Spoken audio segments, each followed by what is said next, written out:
Nan Somel, je vous souhaite la bienvenue à la chaîne YouTube École de Sagesse. Mon prénom est Lola. Je suis congolaise. Mon prénom signifie le paradis ou le ciel. J'anime l'émission Afrique, Écrit-on Histoire. À travers cette émission, je vais parler des différentes périodes qui marquent fortement l'histoire du peuple noir. C'est une méthode didactique qui permettra au peuple noir de prendre conscience de l'ampleur des préjugés négatifs que lui collent les peuples à peau blanche et de mieux comprendre les enjeux politiques, économiques, culturels, etc. de ces peuples à peau blanche. Ces vérités permettront au peuple noir de comprendre que ses ennemis ne sont pas uniquement proches de lui, mais proviennent aussi des cultures étrangères. Cette émission est un instrument pour vous inciter à la prise de conscience, à la réflexion et à l'action. Aujourd'hui, je vais parler de la période précoloniale en présentant quelques royaumes africains. L'histoire du peuple noir n'a pas commencé avec la période coloniale, comme le font savoir l'école étrangère mensongère et les médias manipulatrices qui font des propagandes contre le peuple noir. On ne devient pas intellectuel, parce que l'on a fréquenté l'école des Blancs qui abrutit les élèves avec des mensonges fabriqués de toutes pièces pour empêcher aux Noirs et au reste du monde de connaître la vraie histoire du Noir. Avant la colonisation, l'Afrique avait des royaumes très puissants et riches. Puis ces royaumes étaient enviés par les Arabes et les Européens. Il y faisait bon vivre. Les ancêtres qui avaient bâti ces royaumes étaient des intellectuels.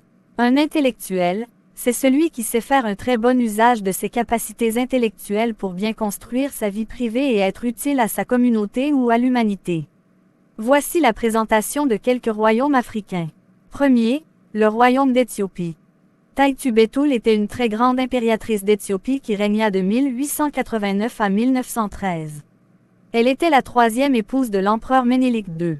L'impératrice avait marqué positivement le royaume d'Éthiopie, car d'une part, elle exerçait déjà un pouvoir politique considérable avant et après qu'elle et Ménélik aient été couronnés empereur et impératrice en 1889. D'autre part, elle avait vivement mené une lutte contre le colonialisme, lorsque l'Afrique était menacée par des impérialistes à la fin du XIXe siècle. Elle était très conservatrice et s'opposait à l'occidentalisation de l'Empire éthiopien.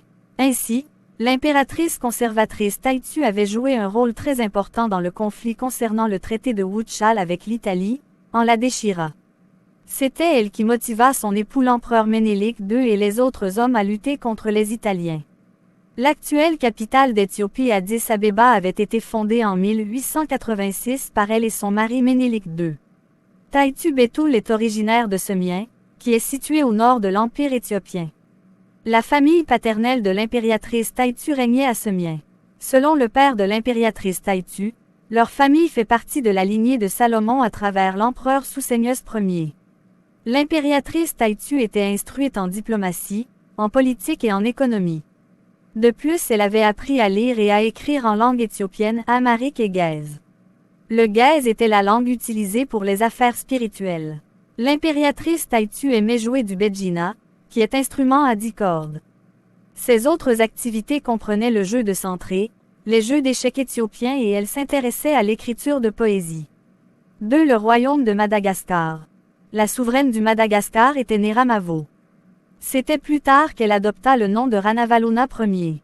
Elle était née en 1782 et mourut le 16 août 1861.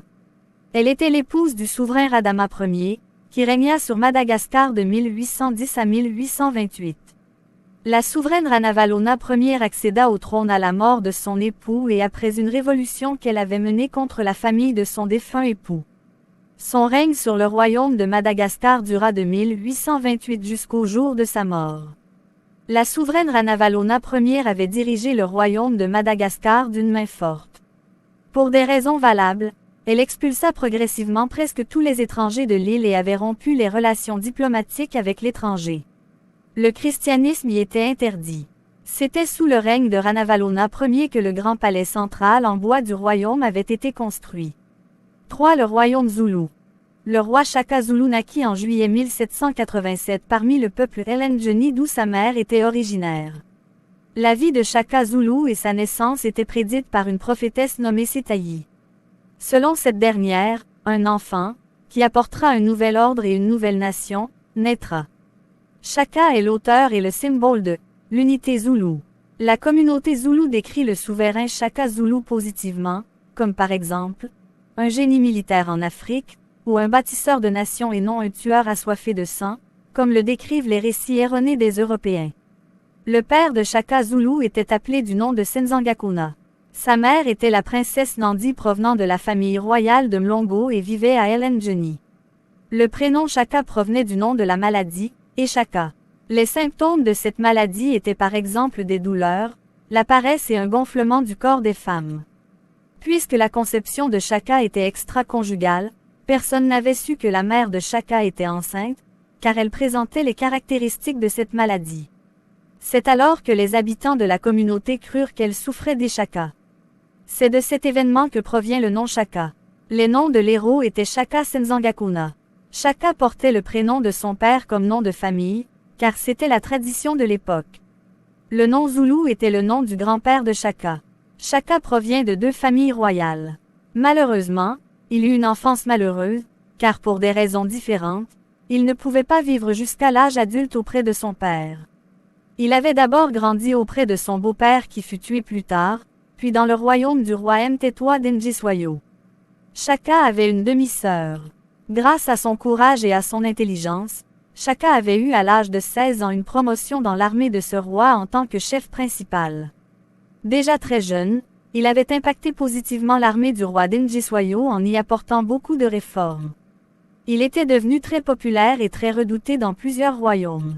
Lorsque son père, le roi mourut, le roi d'Njiswayo l'aida à succéder au trône de son père.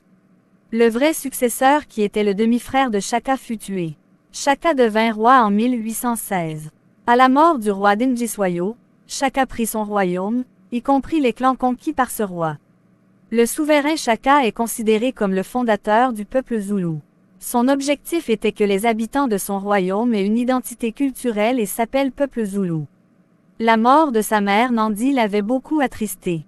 C'est pourquoi, il tua des personnes soit par motif de vengeance pour l'avoir intimidé pendant son enfance, soit pour n'avoir pas été très attristé par la mort de sa mère.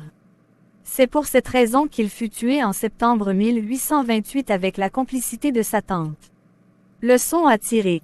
Ces connaissances sont très indispensables pour le peuple noir, dans le but où elles l'aident à décolonialiser ses mentalités.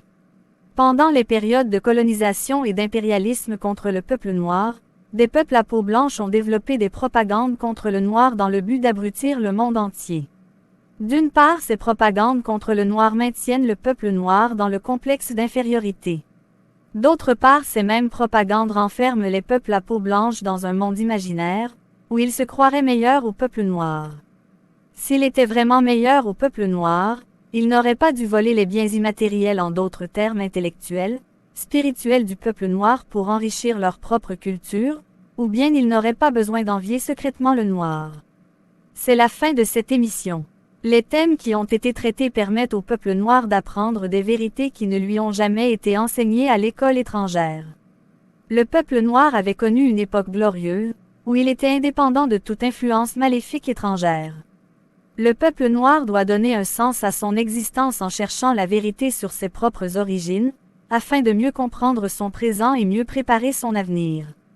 Je lance un appel aux Africains à retourner à leurs sources, car c'est là que se trouvent les solutions pour construire leur avenir.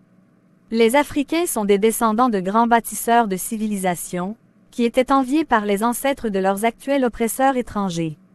Le peuple noir doit écouter son propre cœur et celui de son Créateur, puis rejeter la voix diabolique de ses oppresseurs étrangers qui le sous-estiment. En agissant ainsi, il est sur le chemin de la sagesse et de l'intelligence. Très chers abonnés, merci pour votre attention et veuillez partager cette vidéo au maximum à vos contacts pour permettre à plusieurs de s'instruire. Como allez, au revoir.